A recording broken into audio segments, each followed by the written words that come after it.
All right, good morning. This is the Fantasy Sports Boss with another video for you. If you're not already a subscriber, hit the subscribe button, hit the notification button. Closing in on 500 subscribers in the 5 weeks since I launched the channel. Thank you for everybody for the support. Now, today, as I do every week, I'm going to discuss the running back handcuff strategy for week 3. Now, for those who are new, the running back handcuff strategy, most leagues allow this. You pick up players at each slate of games that have the opportunity to step into the starting role if an injury takes out the starter. And if the injury doesn't transpire, then you drop them and you go on to the next potential handcuff backs in the next slate of games. So, for instance, week 1, Jeff Wilson picked him up before the 1 o'clock games. What happened to Eli Mitchell? He went down injured. All of a sudden, now I have a starting running back. If Mitchell had stayed healthy, I would have dropped Wilson before the 4 o'clock games, and then I would have picked up Darrell Williams or Eno Benjamin, and so on and so forth. So that you do this to stay ahead of the curve, so you don't have to fight everybody else in your league, you know, with the fab money or waivers or whatnot to get these handcuff backs, all right? And then even last week, picking up Darrell Williams or Eno Benjamin, turned out to be the good move because James Conner now is a game time decision this week. So this is what you want to do each and every week if you have spare roster spots. Now, in terms of this week's games, looking realistically in terms of players that would be available, now Williams and Benjamin probably have been scooped up already, so we're not going to count them.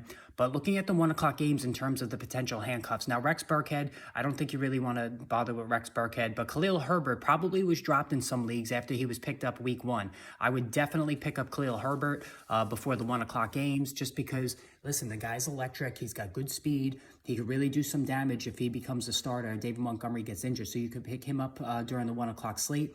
Of course, Isaiah Pacheco, he too has been dropped in a lot of leagues as Clyde Edwards-Helaire is doing a nice job. He's an absolute must-add for me, Pacheco, for 1 o'clock. So Khalil Herbert, Isaiah Pacheco, definitely guys you want to add for that 1 o'clock slate if you have the extra roster spot. Looking through the rest of the schedule for the 1 o'clock games, Jamal Williams, I'm kind of over it with Jamal Williams, so I'm not really chasing him during the 1 o'clock slate. Ramondre Stevenson's already owned in majority of leagues, so we don't have to worry about him. Kenneth Gainwell. You know, if Herbert's already taken or Pacheco's already taken, you could look at Kenneth Gainwell because Miles Sanders certainly doesn't have a history of staying healthy, so you could check out that situation as well.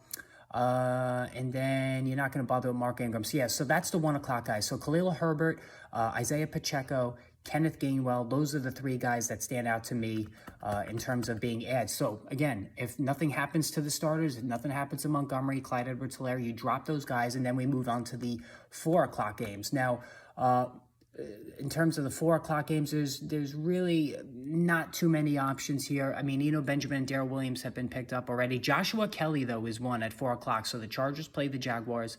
Austin Eckler has a history of being beat up. He's a smaller back. I would definitely pick up Joshua Kelley at 4 o'clock. So if you drop Isaiah Pacheco after the 1 o'clock games, Edwards-Helaire makes it through okay.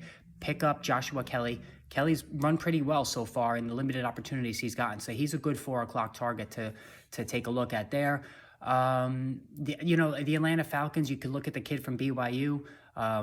Allgeier, he's getting goal line work, not Cordero Patterson. He split carries with Cordero Patterson last week. Kenneth Walker has been picked up probably in Seattle, so you're not going to get anywhere with that one.